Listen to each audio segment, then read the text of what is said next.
Hello, everyone. Welcome to Wine and Real Estate. Oui, bienvenue tout le monde. So Jennifer and I were just having a fun conversation. I think we need to share it.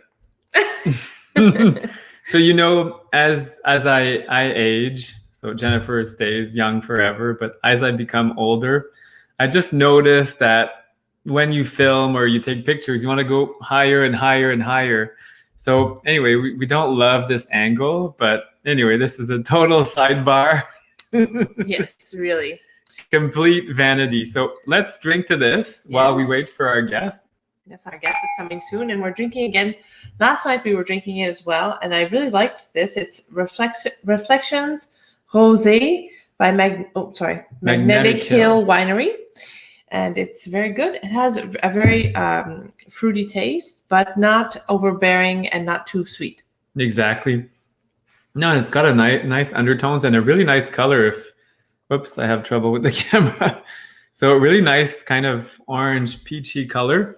And it's a local. Like grandma's strawberry rhubarb pie. So quite nice. And it's a local Moncton wine. So it's kind of cool. So you have to come to Moncton where we are for a few weeks. And we were just finishing up. We did some staging at the house. So we bought a house. We had a plan to house hack. There's a tenant in the basement. It's a huge place, like 4,400 square feet. It's insane. And we just posted it online for rental, the upstairs. We did some staging and then we'll see what happens. So it's exciting. It's day by day, minute by minute. The excitement keeps on going. Yes, pretty soon we're going to be moving weekly. And we had a great suggestion in my email inbox. So Mike Nicholson, we're going to be sharing more about Mike and Leanne in the next little while, but they're partnering up with us on Wine and Real Estate as sponsors. And he said, how about a house on wheels? Yeah, we should just get an RV and just do van life. This is it. Van life and wine. Like just get a funnel somewhere and I don't think that the van would be big enough, though, to put the camera on the right angle. So anybody listening, what do you think about van life and wine? You just have like a vat on top, like spouts, and then Wi-Fi, and we're good to go. You can get like a beer cap or... A beer. So with the kids and the cat, try to picture this. Oh my goodness, no, I can't picture this. Nope. It's hard living in a house with all of that. But we were talking about this house here. At first, I'm like, oh, I'm sad. It's beautiful. It's perfect. But yeah, we're city people. So we need a million people yelling and noise and stuff. But this property could actually turn out to be one of our best cash flowing properties yet. Yeah, which will be quite surprising, but we'll keep you posted about that. We're also doing lots of projects. So we have lists on all of our boards for all of our properties. We're doing a few burr strategies. So what is the burr, Jennifer, for those that are not familiar with it? So we're not actually doing it, I think, in the right order, but like usual. But it's buy, renovate, rent, refinance, and repeat. So we just visited today one of our sixplexes that is here in Moncton, and we're kind of evaluating what kind of work we can get done on it, looking at budget, because that's an important factor. You want to make sure you don't overspend on renovations, because in the refinance, you're supposed to be recuperating all those expenses. So comparables are huge. So you need to be able to find similar properties in a similar condition and something that looks good, and the bank will lend on it. So you don't want to go insane and put granite and heated floors everywhere. I mean, it depends on the market, but what we're talking about is in Moncton, New Brunswick. So granite, I mean, is not quite right, especially for the type of building we have, the smaller multifamily. If we did like the house here where we are, granite could make sense. Quartz, something like a less expensive stone. I wouldn't do heated floors, but we just redid 1,500 square feet of flooring. So part of the first floor here, and it did an amazing like refresh on the house. And amazing the difference. Well, it was all black ceramic tile, which was kind of dated, and it didn't really fit with the style of the house either. Like it's something we studied interior design. So when people have houses, I never understand this. Like they build a certain style. Let's say it's kind of cute Victorian, And then they slap on like a really modern door, something contemporary, or like black floors. So this one here kind of looks kind of cottagey. It's like sort of a wood looking siding. And then inside they had black ceramic everywhere. Well, that doesn't really go together. So I'm sorry. You have to go with the design elements of the house. I always go with what's kind of dominant and go with it. So if there's orange shag, embrace the 70s look. If it makes sense. I mean, here we didn't embrace the 2003 look because that's when it was built. But we did try to highlight some features, like the room where we're in. There's a nice cathedral ceiling. And just brightening it up. It was like a dark yellow mustard color. Now it's white with some blue and some gray. You try to look for what are the best features, like yourself when you dress or you try to make yourself look the best. You do the same for properties. Absolutely. So I'm really enjoying this wine. The Reflections Rosé from Magnetic Hill. Come and visit us if you're like some of our friends and family in Ottawa. It's only 11 and a half hours to get here. It's totally worth it for the wine. For the wine. There's some really great places though in Moncton. We can't wait to discover Calactus restaurant. It's vegetarian. So Jennifer's birthday is coming up on Thursday. She's going to be 21 again for the second. No. Anyway, be careful, Mr. It's going to be 21 and a half. It's a weird birthday to celebrate. Oh my goodness. Anyway, so we're working on a lot of projects over the summer. We're going to make sure that everything is up to code for fire. We're going to be making sure that the team, everyone that we've hired is kind of on the ball, ready to get going. With keys and everything. Keys, have everything, all of our systems in place. And we're going to be doing the major work, or at least getting the major work in place while we're here. And then we're going to be able to come back regularly and make sure that all of the systems still keep run working smoothly. And I mean, I think it's going to be quarterly visits. Like we just emptied our laundromats, so the coins. And I'm like, well, this must be jam-packed. It's been a few months, but we did pull out some good cash out of it. But I mean, it's not unmanageable. So every quarter makes a lot of sense. So, and what did you do in the laundromat, Jennifer? What kind of fun? What kind of fun? I vacuumed. Ooh. Yeah, so very important to maintain the common areas. So that's something that's often overlooked, but it's kind of gross as a tenant. I mean, if it gets all dirty and dusty and which was old underwear, like I picked up, like I put my hand right in a pair of underwear. I'm like, you're holding somebody's underwear. Purell, anyone, please. So that was great. But it's important to maintain it clean. So we've hired someone and we're going to have monthly cleaning. I mean, it's not a house, so you don't have to do every week, but once a month, at least empty the garbage, wipe all the surfaces, vacuum everything. Makes a big difference. I would want to live there. Yeah, well, I think it makes a big difference for the tenants. And if you want to keep good tenants, that's very important. We're also going to be doing a resurfacing of a roof. Yes, tell us about flat roof. Jennifer loves it. She talks about membranes and gravel all the time. I wouldn't say all the time, but but this is our first property that we have with a flat roof on it, and it's leaking around the plumbing stack, and it's really rather old. I think it's the original one from the 60s. Oh my goodness! I'm shocked that it lasted. So it really that doesn't long. owe us anything because it really did outlive its life. Yeah, way beyond. But anyway, we're going to be doing a resurfacing, which is a little bit less expensive than actually redoing the roof completely, which will be nice. It's a third of the cost? It's about a third of the cost. It could be up to half depending on how bad it is. Yeah. What needs to be done exactly. But it's still a more cost-effective way to make the roof last a little bit longer before changing it completely. New decks, new balconies as well. So right now the balconies are quite big. They're, big, 4 feet by 10 feet. So they're not enormous, but they're a little bit big for very small 1-bedroom apartments. So we're looking at options, maybe some prefab, maybe something else, just to, first of all, make the building look better and safer because they're not very safe right now. So they do need to be fixed.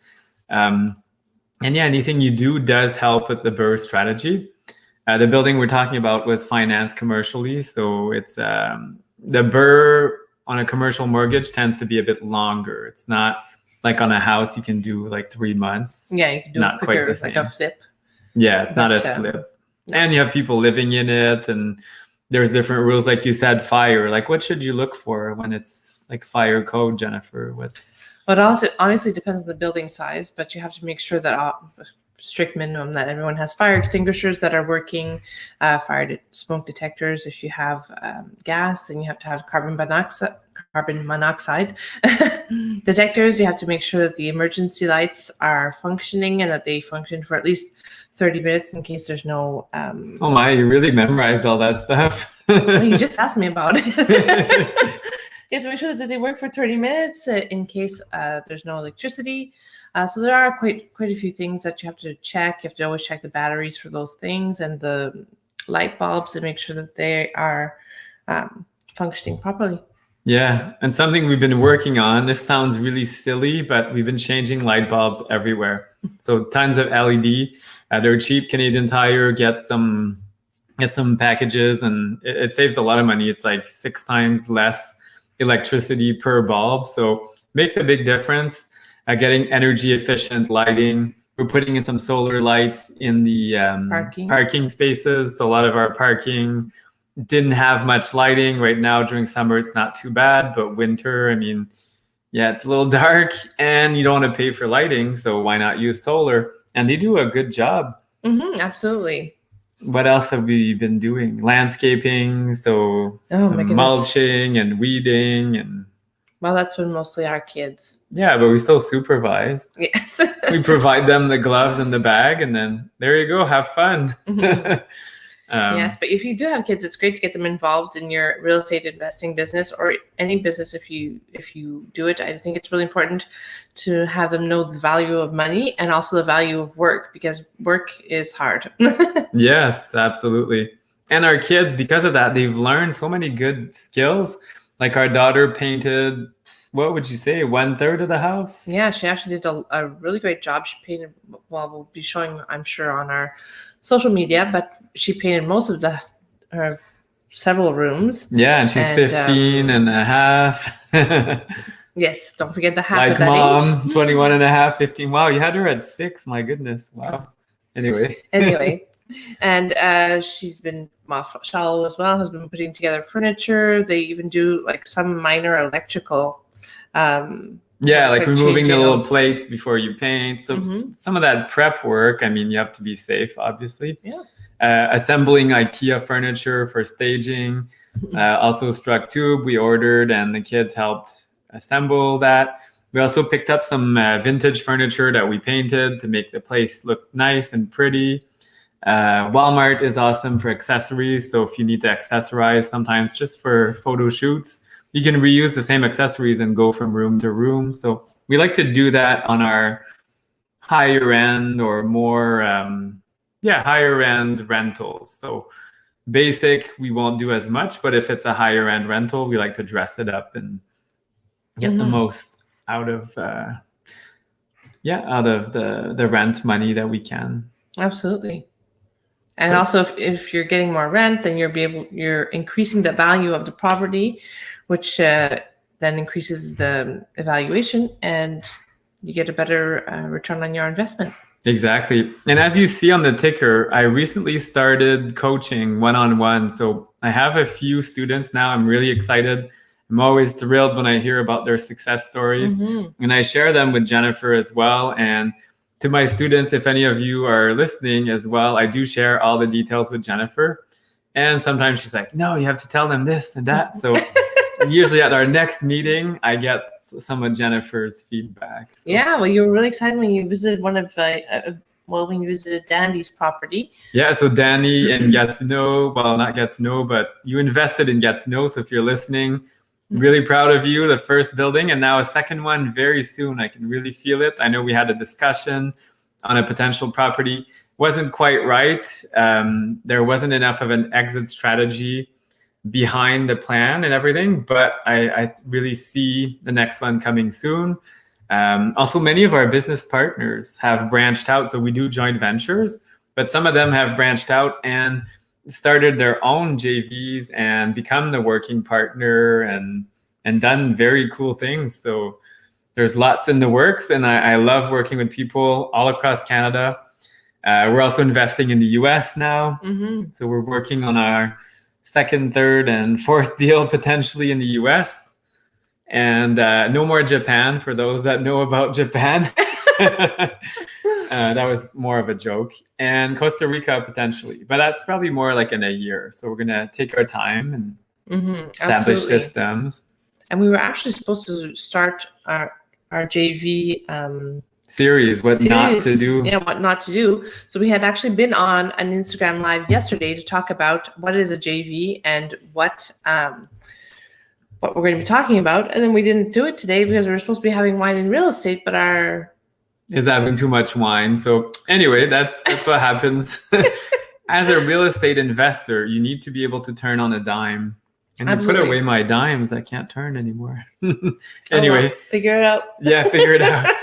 But this is essential. Anyone looking to invest, you need to be able to pivot, change. Like it's nuts. Things can go like this, positive or negative. Sometimes we get some really good news and followed by really bad news. So it's the sandwich. Hopefully you get a mix.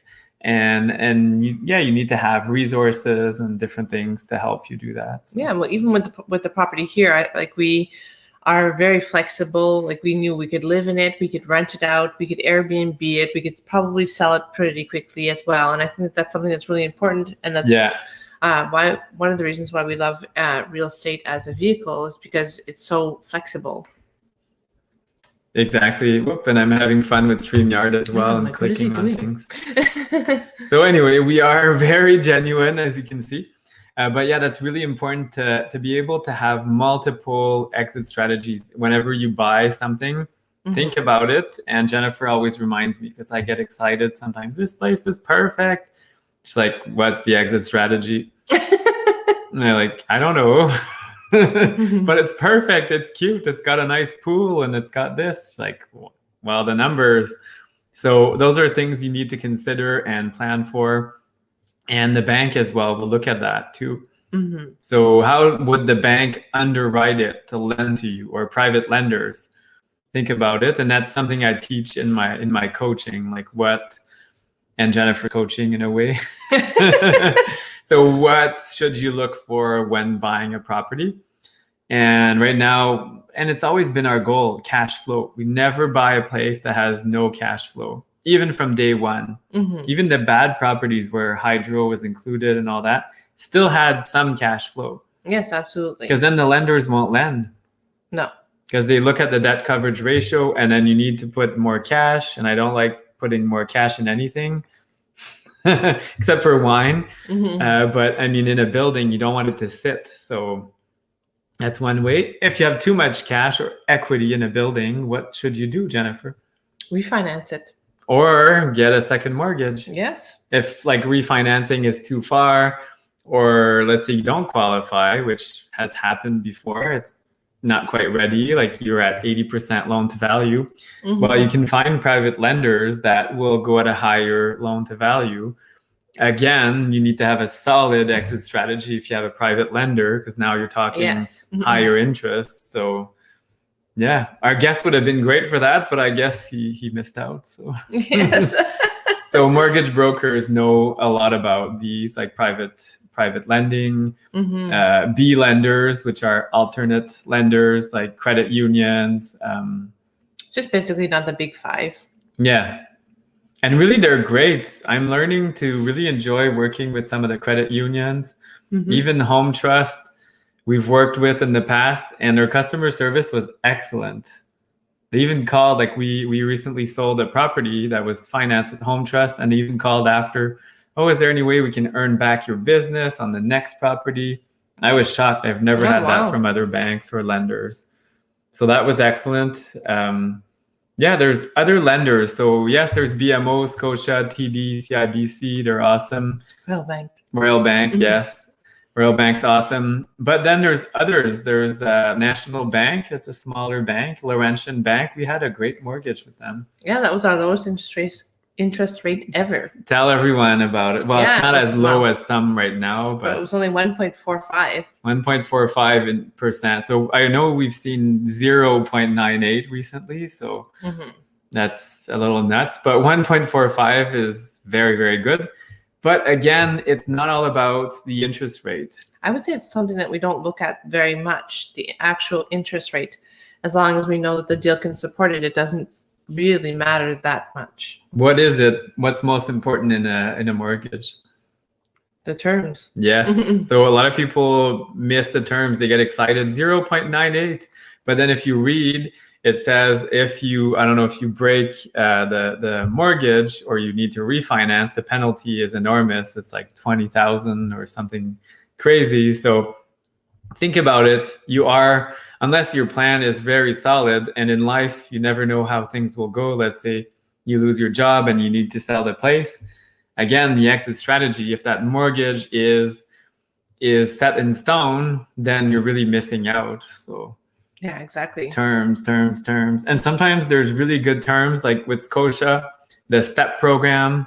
Do you know the STEP program? Yeah, it's when you pay it down and it can become a credit line. Yeah.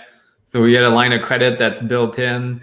And then oftentimes you also get a credit card with the new mortgage. So take them, use them very, very wisely. But I take them all. And then you use a low percentage, like 20%. And then that keeps your credit sparkling clean. So yeah, that's really important. It's kind of a summary of all things exciting. And should we tell people about our new acquisition? What's our new acquisition? Well, I guess it's old news, but we're closing on August 5th. Oh, yes. Sorry. So we are, today is July 20th. I was like, I thought you bought something else without telling me. Yes, I bought a country with OPM. So we bought a new house in Ottawa, and under asking in no bidding war, like just, it was just crazy. And the house actually sat on the market for a little while. We actually bought it and then didn't buy it and then bought it. Yeah, that's so typical. That never happens. So I said yes, no, and then yes, and now it's too late. We can't back out. Yes, but again, this is another property that's a great property that could have several different strategies that we could use for it. We thought about Airbnb, renting it out to people. I think we'd still break even in Ottawa, which is actually pretty good for a single family home. But it's something that we want to live in eventually. So it's exciting project. Rent to own could have been cool as well. That was a good price point because the size of the house and everything could have fit a rent to own model. Yeah, we've never done a rent to own before. A lot of people say, like in our circles, rent to own, they usually find the tenant buyer first and then pick the house. But some people do the opposite. They find the house and then the tenant buyer. So that's one exit strategy. It could be a good flip because the house does need some updating. So we could fix it up and flip it. And then furnished rental, not really Airbnb, but more 28 days, like a month-long rental would have been good. And yeah, those seem to be more common now. Yeah. So anyway, we're gonna have fun with it, and we need to plan for the fall. Like that's only one project a month. I thought the fall was Orlando. Yes, that's right. There you go. I was like, it's gonna be boring. No project. Life is definitely not boring with François Nantier, my friends. Yeah, pray for Jennifer. So since our guest didn't come on and we're rambling on, we're going to come on tomorrow, Instagram Live. It'll be the first day of our 10 days of what not to do in a JV. Yes. And I think it is so important to talk about. We do a lot of JVs. So JVs is joint ventures. So we're partnering up with people that have the part of the deal that we don't. So we're the working partners. We join up with people that have the credit and the money. And I think that it's so important. We've gone through a few joint ventures now. I think we have a pretty good idea of what to do and what not to do, which sometimes is more important than what you do. Yeah, what not to do. You know, when you sign on, when you close on a property, you remember where you say that you're not a non-resident of that's Canada. So confusing. So there you go. I am not a non-resident of Canada. No. Why doesn't it just say I am a resident of Canada? It always says I am not a non-resident of Canada. So anyway. What not to do in a joint venture is very important, and how to pick joint venture partners. I guess it's and it's a two-way street. It's like a marriage. I mean, you spend a few years together, so you have to like each other. So absolutely. And I think that sometimes you have to find really a partner that's going to be complementing you, because we're the working partners. So we know things or do things or have certain experience that other person doesn't have. And then they have things that they bring to the table that we don't have. So I think that it's really important that all the partners complement each other. Exactly. So like a good marriage. Yes, it's so cute. Oh my goodness. Anyway, before this gets really bad. Yes, time to go. So let's have another little drink. Yes. Magnetic Hill. We've actually never been to Magnetic Hill, but we'll have to go. Yeah, we'll have to go before we go back to Ottawa. So we'll have to, we have a few touristy things that we want to do. If anybody who's listening or watching knows where to eat the best lobster roll, please let us know, because I want to eat a good lobster roll before. Yes, and we'll be coming back more regularly now that internal borders are kind of open. So. Yes. Absolutely. So I do still want to eat one before we leave, because I think it's kind of like a summery thing, eat a lobster roll. Yeah. So anyway. And hit the beach. We need to see the ocean. Go Since we're paddleboarding. 19 minutes away from the ocean, we need to go. So anyway, join us on Instagram Live tomorrow night. We're going to be talking about what not to do in joint ventures. We're going to be talking about that over the next 10 days. And we're actually going to be joined a few times by an expert who has done even more joint ventures than us, and who actually has partnered up with us for a few. And he's done some really creative stuff, like existing deals, adding a partner. Anyway, I'll let him tell you all about it, but it's like next level joint venture. We're not that adventurous yet. We're not venturous joint ventures. No, that's it. We're not non-resident. No. So anyway, join us. And this was Wine and Real Estate. Cheers, everyone. Bye-bye. Bye.